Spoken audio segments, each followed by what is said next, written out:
Welcome to Creativity, the podcast where art and engineering collide. In this podcast, we discuss our personal creative endeavors ranging from woodworking to electronics, art, and life in general.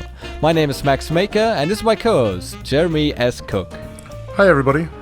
We also have a special guest this week. He's a very talented prop maker from New York, and his name is Steve Richter, or Richter as you say it in America. Hi, thanks for having me. In this episode, we'll talk about Steve's Jumanji board, Jeremy's Hurricane Irma survival story, and my struggle to mount drawers into a cramped camper van. So let's get started. So Steve, how are you doing? Can you tell us about what you've been up to, or actually just tell us about yourself a little bit? Sure. My name's Steve Richter. I'm from Long Island, and I work at Tom Spina Designs, where we do movie prop restoration and display work, and all sorts of like odd job art projects, prop making, making stuff for commercials and stuff like that. Just generally making anything sculptural and art related. That's really cool. Based on your job, I actually thought you're from Los Angeles or like from California. Yeah, San Francisco.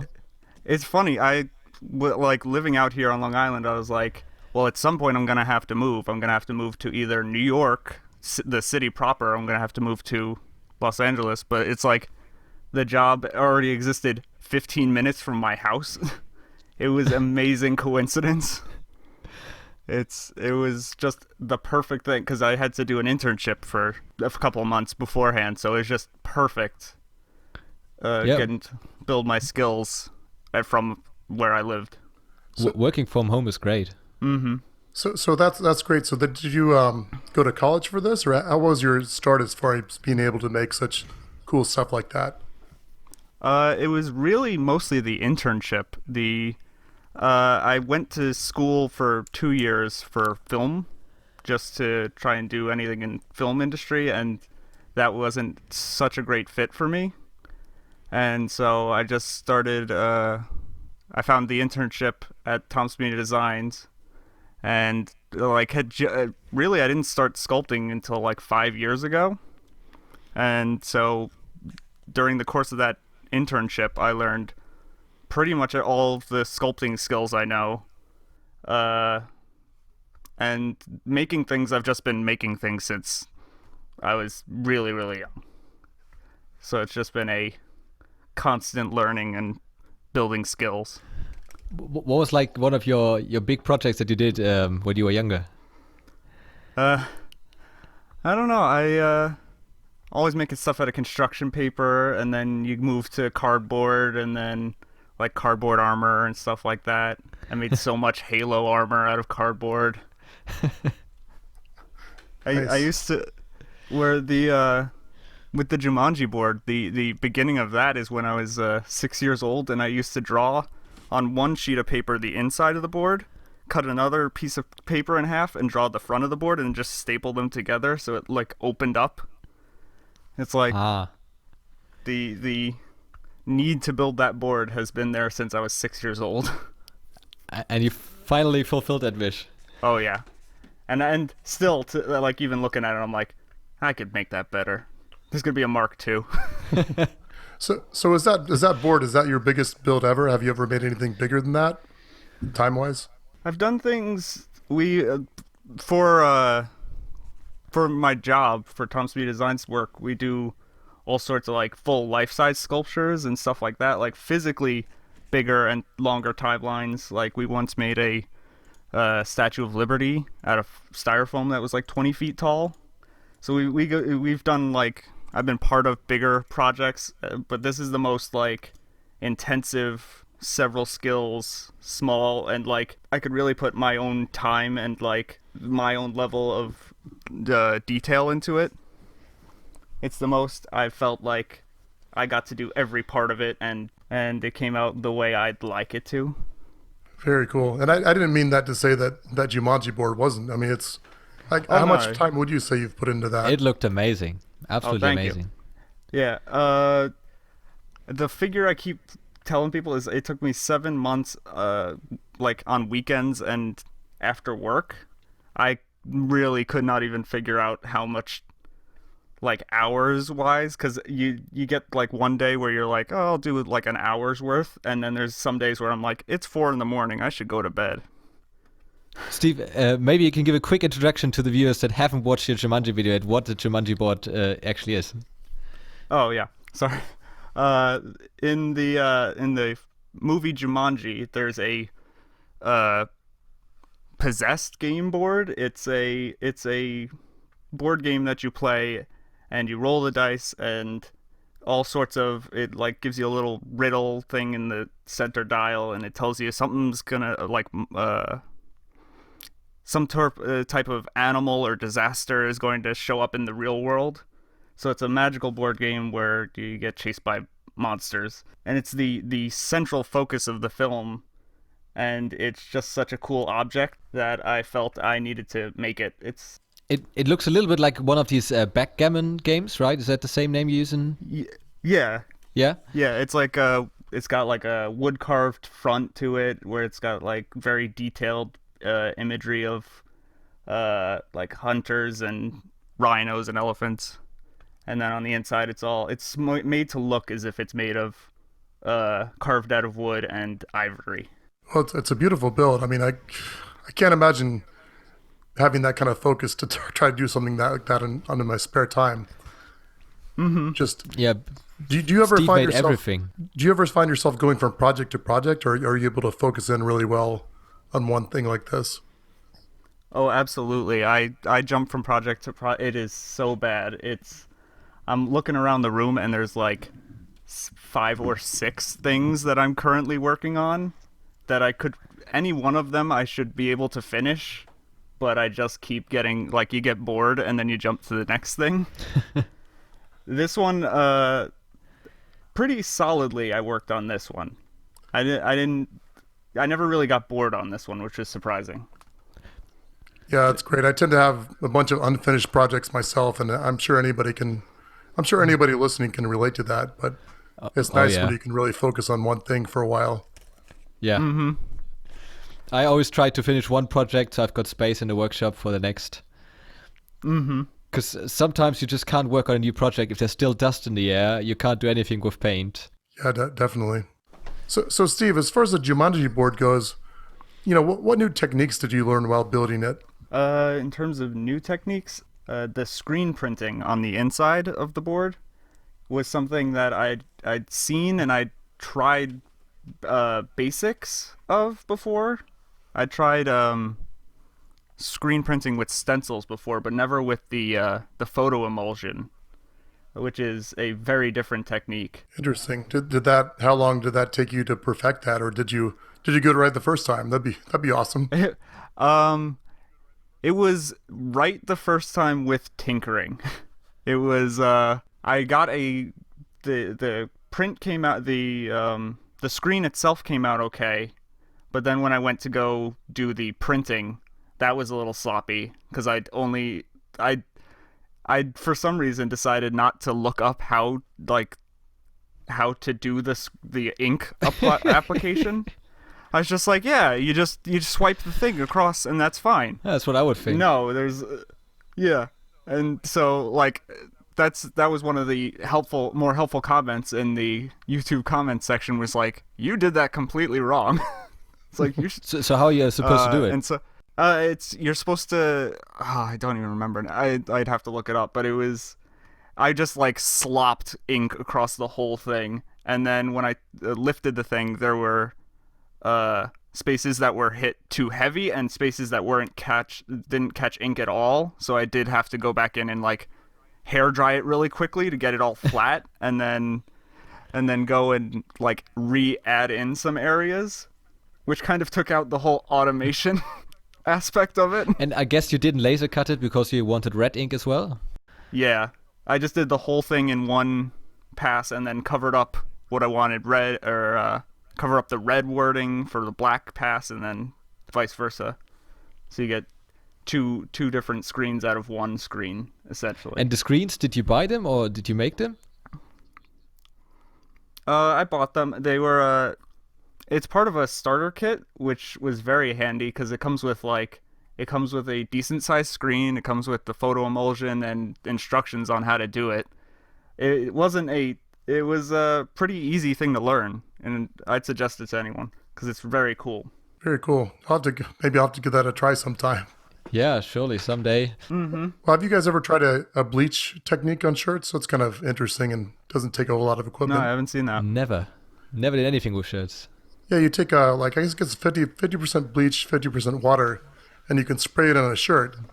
And it's a neat pattern by itself, but if you put a pattern on there, if you cut out, say, a star, or tiger paw or something, place it on there, and you can actually bleach out the pattern. That's cool. That you want. I worked at the dishwasher before, and they had this washing liquid underneath, and I had to fix it. So I had to climb underneath the dishwasher, and the next day I looked at my trousers and was riddled with holes from the dishwasher liquid that spilled on there. So technically, I did bleach my trousers. Yeah, well, now it's in style, I guess, right? So you just... Yeah, I still wear it. It's great trousers. Only in the workshop, though. And people look at me when I go to town with it. I have Mainly in the hardware certain store. pairs of shorts that I've had to just be like, these are work shorts now. They are working with resin is the worst because if you get a drip, like even if you wipe it off, resin, which is it's like a liquid that turns into plastic. So if you get it on your jeans and you try and clean it off, it's in the material. You never get it off, and it just drips and does not look flattering. Yeah. Do you clean brushes at all?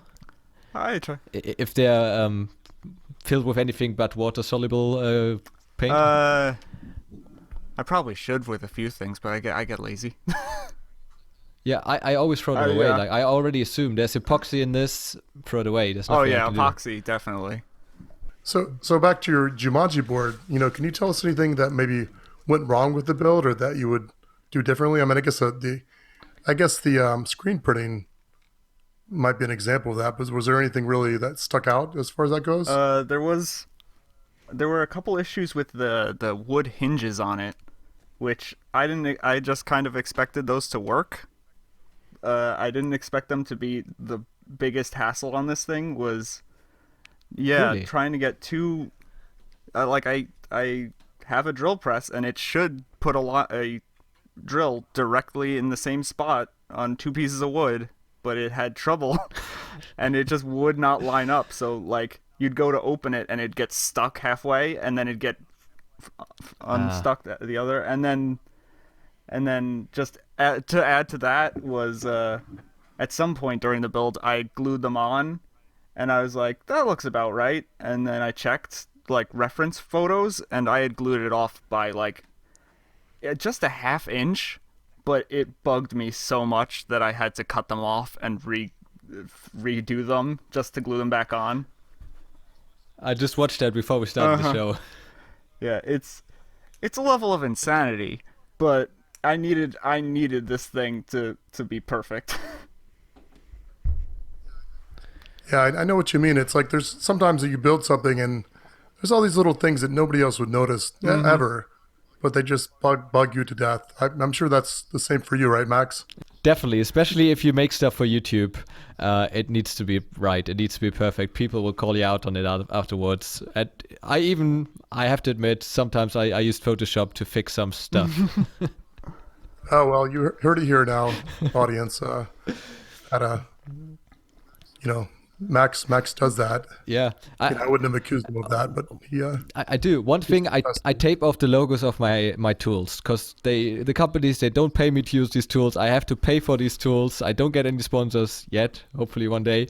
I don't want to give them free advertisements, so I taped them off. But on one tool I forgot. And I used it like in the shot. I used it for, I think, 10 seconds. And I manually blurred out that logo frame by frame. And I made it look so as if there wasn't a logo. That's amazing. So you can't see there's a blurred out logo. It looks like there is no logo. I've spent an hour on that. Worth it. But that's pretty funny. If I don't have any logos and then suddenly there's one logo right in your face, they will think, oh, he got paid to do this. I mean, I don't mind having a logo on my tools. I mean, there's certain tools that I think are, I've got a preference towards one tool, one brand of tool that maybe I don't know. I just like I'll say I'll like. Yeah. No, you don't like that. So sorry, was I supposed to say? Is that no, the German brand? I've got both of them. I like them both, but don't say the name. I don't care. That was that was something on the video. Was everyone was like, "Oh my God, did he get paid by?" And it's just like, no, those are just the tools that I'm borrowing. They all happen to be that same. We probably should cut this all out because I don't want to talk negative. We have to cut this out because one day we want to have sponsors. You don't have a Harbor Freight in Germany, do you? No, unfortunately not. I actually, when I was on holidays in Florida, I went to Harbor Freight just to check out the tools because I heard so much about it. And what I ended up was buying one of these little trays. It's like a chrome-colored tray that is magnetic. Yeah. That was the only thing I found that I wanted. Yep. You never believe this. I've got a flyer from Harbor Freight on my bulletin board right now, and it says, "Free with any purchase, a Pittsburgh 4-inch magnetic parts holder." so I agree though. I live in Florida, and I feel like one of the big attractions here is the Harbor Freights. They people go to Disney World. Some people go to Harbor Freight. I guess you're that. Yeah, I guess you're that person. So yeah, I also went to the other hardware stores I could find. Because what else is there to do? Go to the beach? No, thank you. And exactly. There was the first time I tried out the impact drill, because we don't typically have them here in the workshops in Germany, and I just thought this is so crazy loud. I don't want this. Before I really wanted one. I wanted to buy one, and then after I tried, I said no, too noisy, can't have it. Do you use them? I'll have to remember that because I've been kind of tempted to try one out, but now I don't know. Now I guess I'll just stick with a drill. So Steve, one thing I was wondering about, you cast a lot of resin stuff. Did you use work stuff, or did you have to buy it yourself? Do you have to invest into a huge stockpile of different chemicals, or how is it? Yeah, the materials are they're pretty standard when you're doing sculpting, like life-size sculpting of statues and busts and stuff, which is what I do normally as my day job. And so that kind of, just any kind of sculpting work, you need a silicone to mold it and then a resin to cast it again, because the clay is not the clay is a water-based clay that you generally just throw out when you're done, because it just crack and it weighs 100 pounds, like literally. Yeah. So could you cast into the clay?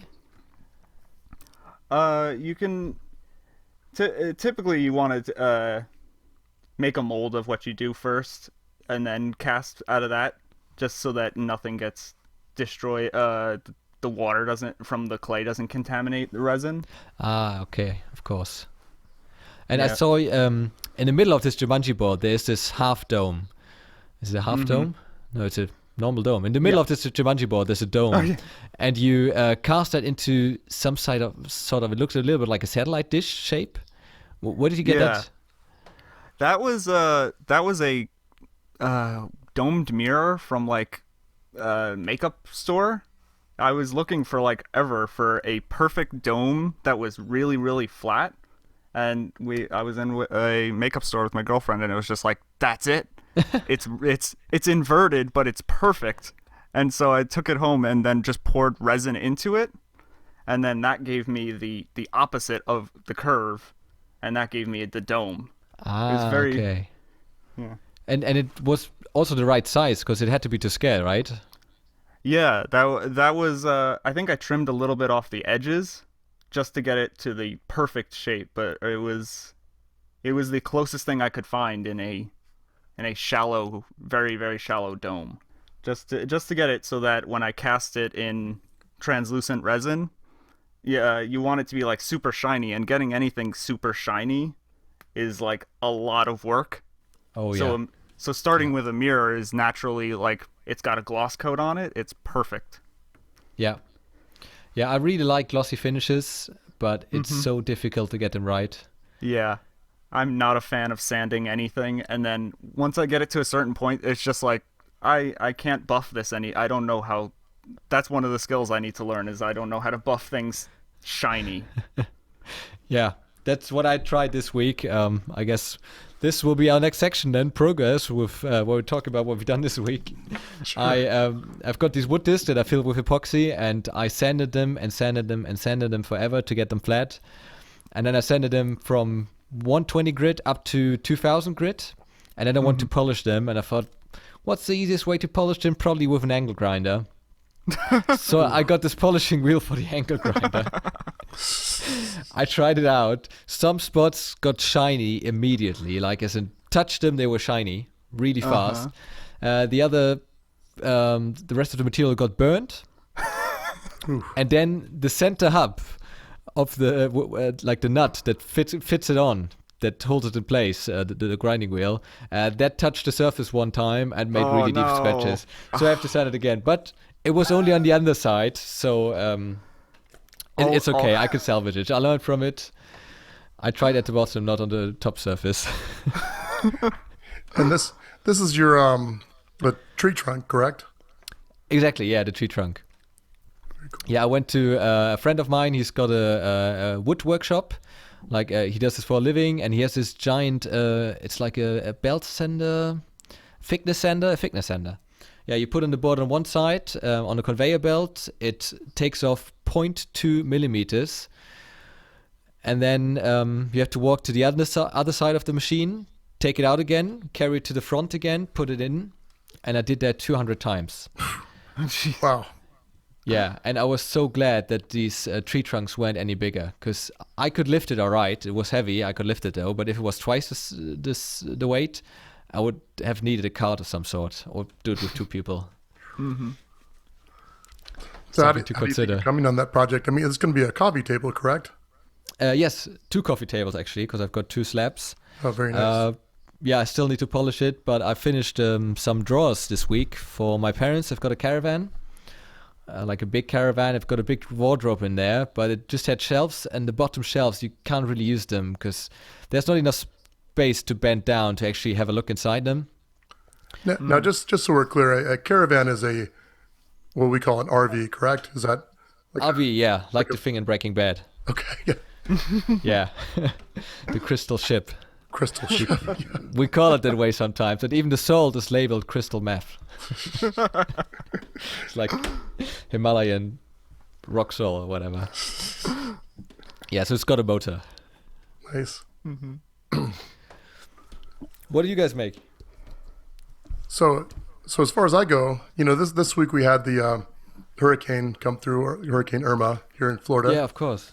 And so I didn't really make much of anything. I guess what I was working on last week was boarding up my house, and just kind of hoping that it didn't come through too fast or hit it too hard. So yeah. Did you get any damage? No damage actually. It's funny. We just bought a house about 2 weeks ago, and so we still had a rental in this new house. So it's like I've got to figure out how to protect both houses, and I hate to say it, but obviously you're a little bit more concerned about your house because that's what we're going to be living in where I am right now. But the good thing was the rental house had ready-made shutters for everything, so we just put those in. They use something called hurricane clips now, so you don't even have to drill into a wall. It's almost like a camming mechanism. I know you do some rock climbing, right, Max? Yeah, sure. Those things that you stick into a crevice, and those. Yeah, France is the trade name, but cams, yeah. Yeah, cam mechanism. Well, it works kind of like that. You stick it in, and it's spring loaded, so when you pull it out, in theory, these boards just stick to the windowsill on the top or the sides. It's very clever. A lot easier than just nailing everything into your cinder block. Yeah, that is. So you have to take them out from the inside. You have to open the window. No, it's you can actually pull them down. They're like spring out into kind of a V, I guess, and then on the bottom, it's got some spikes. So if you just push these up, you just push them out, and you could take him out. I'd never done this before because I haven't, I grew up in Florida, but I've lived elsewhere most of my adult life. So this was the first hurricane I've been through in my adult life. So that was exciting. I'm glad it went all right. Yeah. It's funny though, as a little kid, you grow up, the hurricane comes through and it's so much fun because you're out of school for a week, you get to play in the mud and, it's over. But then as an adult, you're like, oh, my house could get destroyed. You've got a lot more concerns going on in your head than just, yeah, especially with two houses. Yeah, especially that. So. And a wife and kids. And wife and kids and dog. I shouldn't forget about that. And the dog. The kids enjoy the hurricane? They were a bit. It's an interesting question. I think they were a bit ambivalent about it. My daughter's, she's 1 year old, so she didn't know him. And my son, we actually went over to my parents' house because they live a little bit more secure building. And my son the next morning, after it was all done, he says something about oh, when's the hurricane gonna come? Like he was, I guess, expecting something else. So I'm like, no, that was all the wind and stuff that happened last night. So they were okay with it. Yeah, I'm glad it went past you. Yeah, it's interesting. My parents, they live in a steel structure, so it's a great place to go during something like that. And they actually had some of their friends came up from the Keys. They live in Somerville Key, I think, Sumter. Anyway, one of the Keys that got hit very badly, and they were just like, I'm getting out of here, evacuating to a little bit further north in Florida, which was a good thing. Oh yeah, it looked terrible down there. So Steve, what have you been up to this week? Been bouncing around with different projects, the 5 or 6 that are just on the table.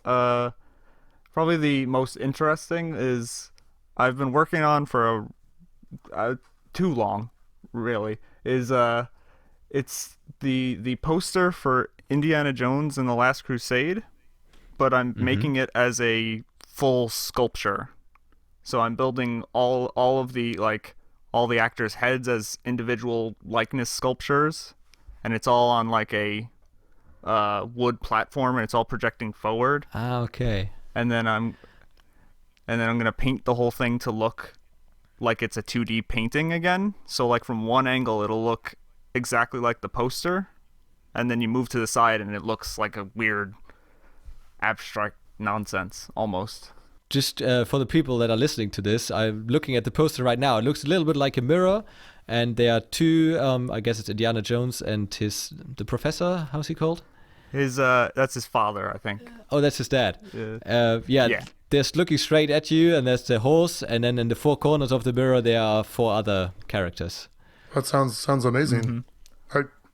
And yeah, it's at least like 6 different people sculptures, which are all time eating up my time, and then there's like a whole little landscape and people charging on a horse, and there's an airplane, and all these little components that I've been working on for like 5 years now. 5 years. Not like it's been a huge I drop it for an entire year at a time project. But I've just kind of with the video for Jumanji going up, the Jumanji board, I was like, oh yeah, this would be a really cool thing to actually finish up, because it reads really well when you show it to people. It's harder to explain. I guess it does. Well, we have to wait and find out how it will look like at the end. It sounds like it doesn't make sense, but okay. Yeah. Yeah, and I'm sure if you cover it like you did a Jumanji board, you will get a lot of clicks and people will love it. I hope so. What's funny is starting the filming what I've been working on, it only started this year.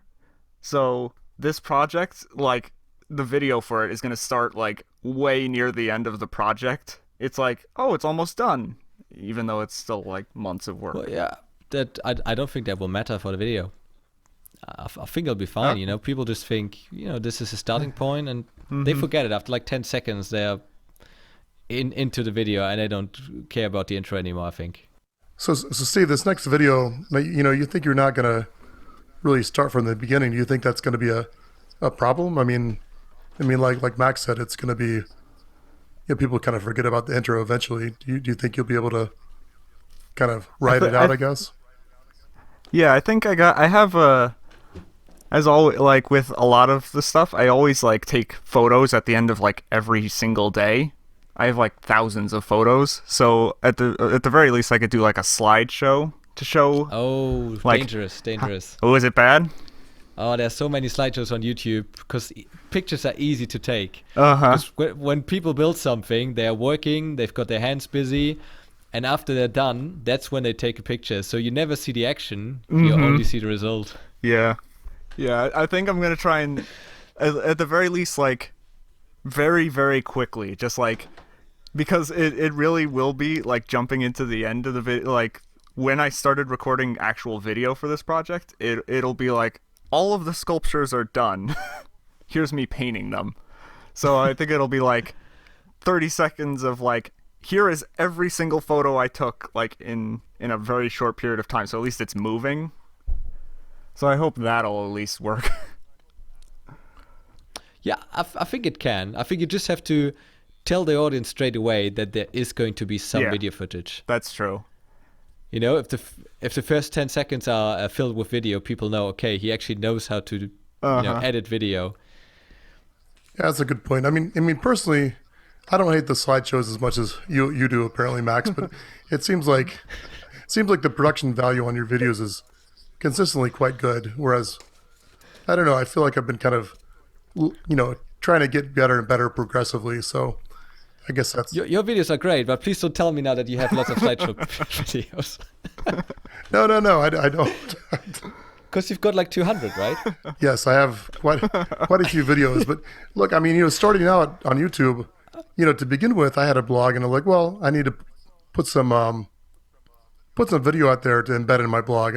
I thought nothing about subscribers for the first couple of years, and then eventually, it's like, oh, wait a second, this is actually a pretty good platform by itself, and it was just I don't know. I think if you look at my YouTube channel, hopefully somebody would see a shift about a year and a half ago to actual content that makes sense on its own versus just a mechanism that I think is cool. So I think that's.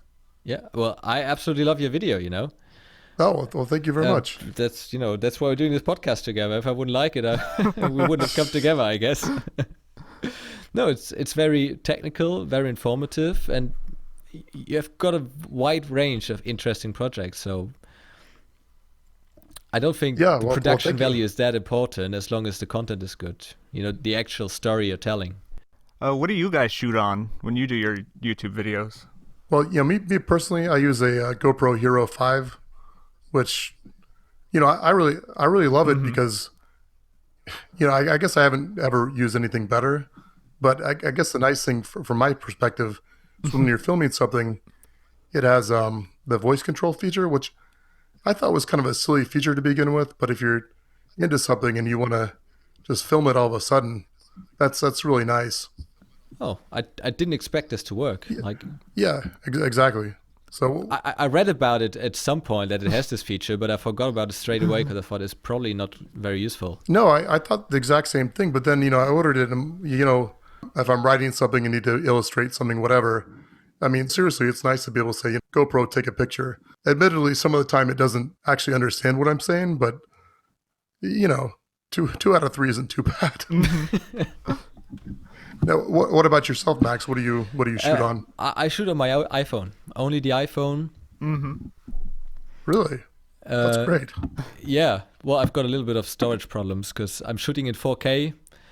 So I have to after every workday, I have to get rid of all the footage.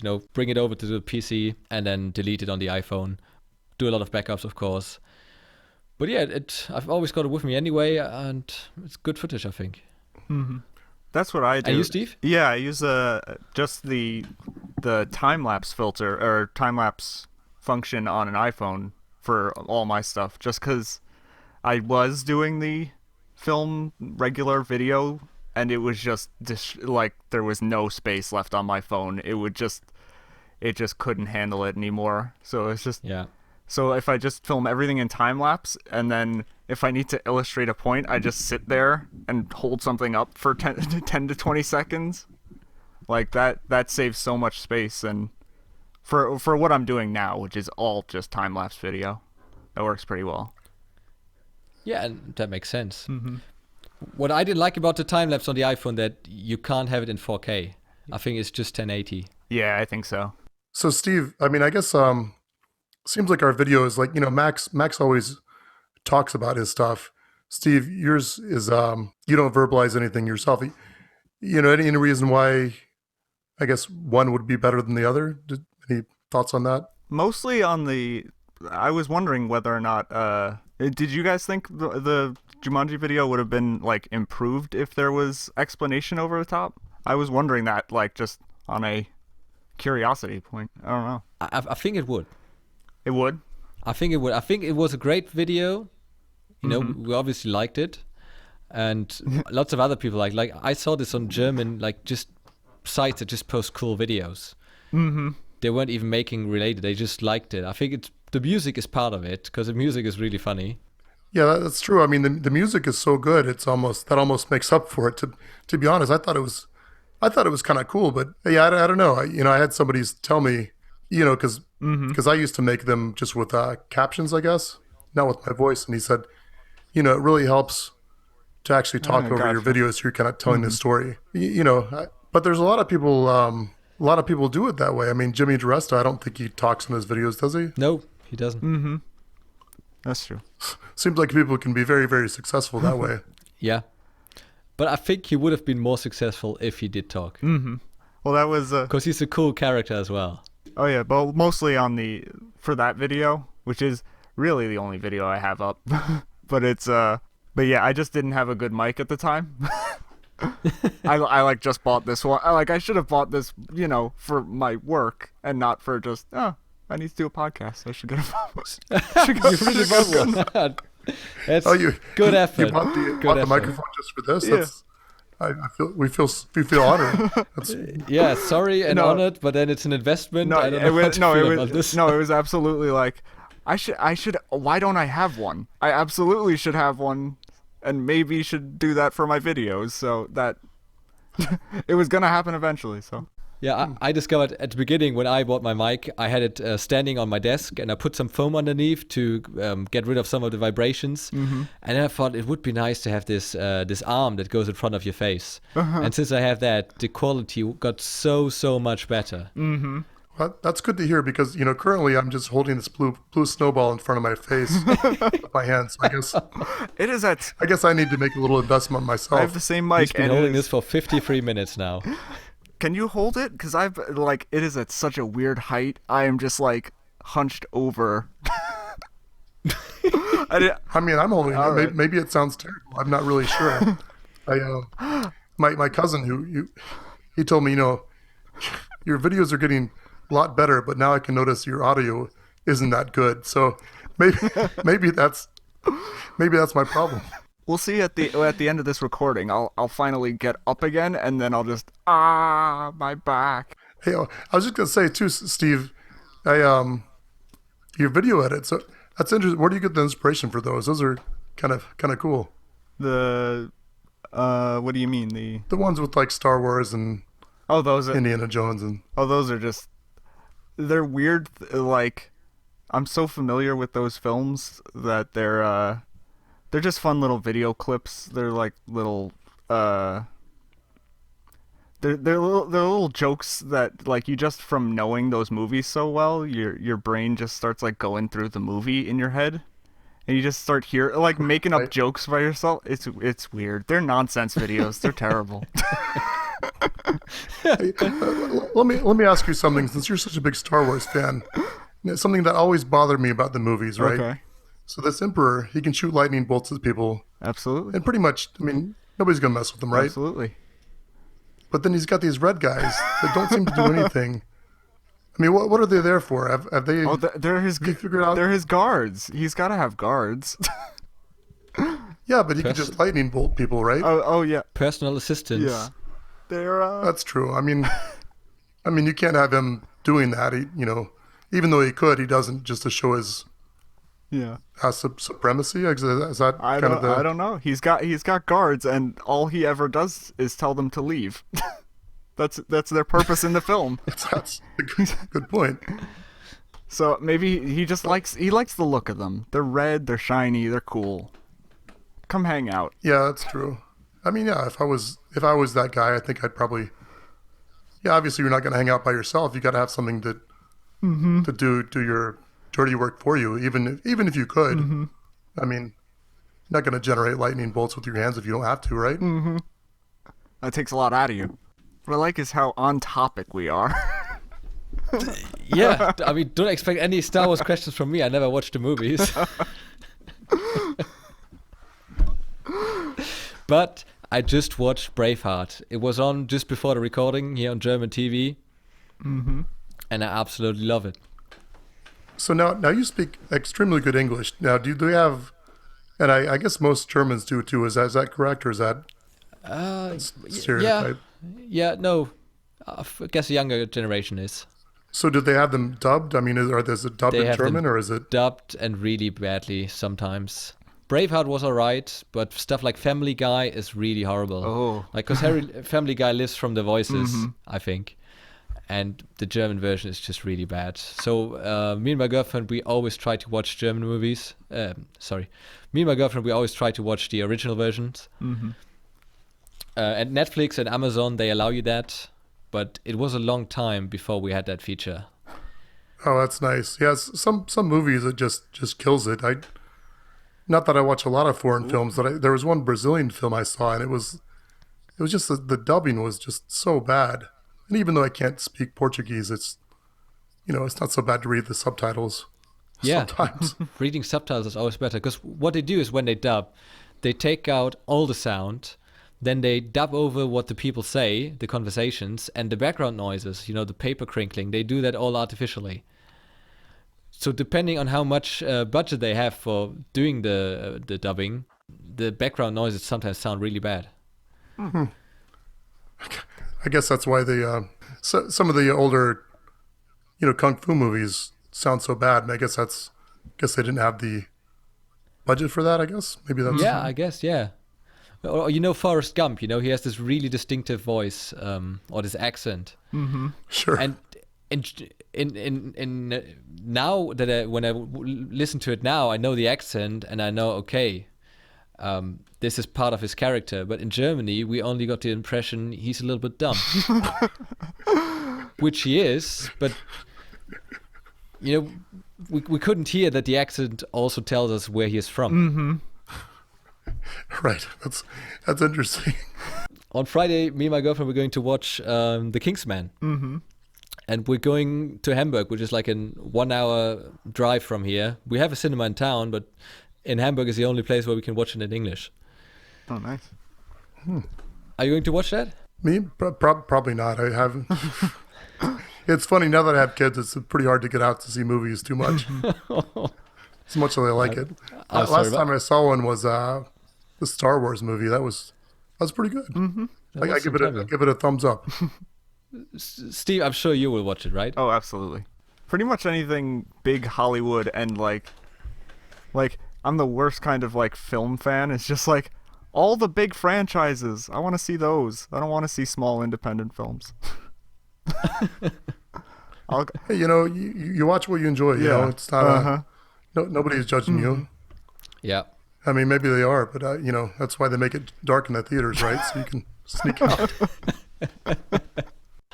The last movie I sneaked out was the parody of 300. Oh, here come the what is it? Meet the Spartans? Oh, that was horrible. Yeah, that's not a movie. It's weird. It's you can't even say it's an actual movie. It's just a bad sketch that goes on for 2 hours. Yeah. And how can the people that made this have any pride for this? I can't say I've never left a movie. I probably should have. There was I hate to even admit this, but I watched all of Bruno, and that was that was terrible. It was it's like Borat was. It was so funny. No, I watched Borat with my dad. in cinema. That had to be a little uncomfortable. That was so uncomfortable.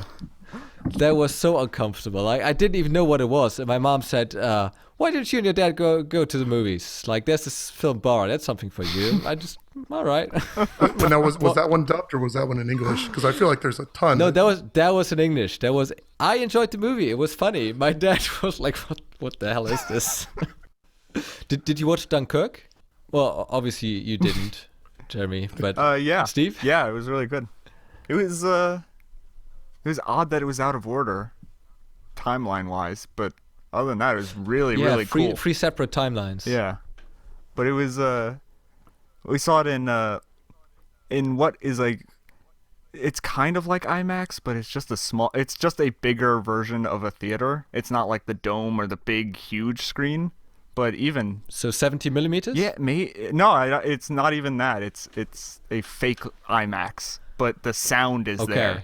And the sound of that movie was terrifying with really good gunshots and music just blaring in your ears.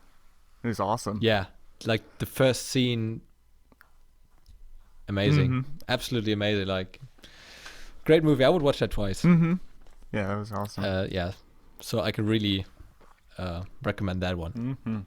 Don't watch Bruno. If those are your only two options, don't watch Bruno. Well, you have to get the movies like that out of your system before you have the kids, because then after that you can't go to movies. You'll be watching your Veggie Tales for the next 3 years or so. At least that's been my experience. I think we saw Bad Grandpa before my wife before we had our first kid, and that was the last one. Yeah. I shouldn't say that. We go to movies sometimes. It's just, things are a little different, a little more restricted as far as what you can do. Don't you go with your kids? How old is your son? He's 3 years old. So Pixar, is that nothing for him yet? Yeah, he likes that. It's he watches some interesting movies. I mean, was that one? I don't know, about the Hawaiian people that are discovering Polynesia or vice versa. I'm not sure what. Was it with The Rock? Yeah, with the Moana? Rock, exactly. Yeah. That was a pretty good one. Yeah, I just saw the trailer. I thought it looked really good. Well, thanks a lot for listening to this podcast. This is Jeremy S. Cook with Max Maker. We're just, I guess what's coming up next for you guys, Steve? Anything you have coming up over the next week or two? Not much. If people want to know what I'm up to, I update my Instagram pretty regularly. That's Richter_Steve. And so like that'll be a good venue for that'll show you pictures of what I've been explaining poorly and projects that are currently happening all at the same time. And you've also got your website, steverichter.org. That shows pretty much all the stuff I've built already. Yeah, and if you want to follow us, you can follow Jeremy S. Cook under Jeremy S. Cook at Twitter. Have you got an Instagram? No, I don't use Instagram, just Twitter. You can follow me there, or my YouTube page is, Jeremy S. Cook as well. I try to kind of keep that all, I guess, recognizable, I guess. But no, I don't use Instagram, just Twitter pretty much. Now, what about yourself, Max? Where can people find you? Twitter and Instagram. On Twitter, I'm Max_Maker_YT, and on Instagram, I'm just Max Maker. And of course, we've got videos coming up, both Jeremy and me, so stay tuned for that. And Steve, hopefully too, sometime with his, what was it again? Indiana Jones poster. The Indiana Jones. Exactly. But it's not really a poster. No. We'll find out. So thanks everybody for listening to this. You can find our podcast on iTunes and of course on SoundCloud. And if you could leave us a review on iTunes, if you like it, of course, that would really help us out. And also share it with your friends if you like, and send us any comments, feedback or criticism. We really appreciate that.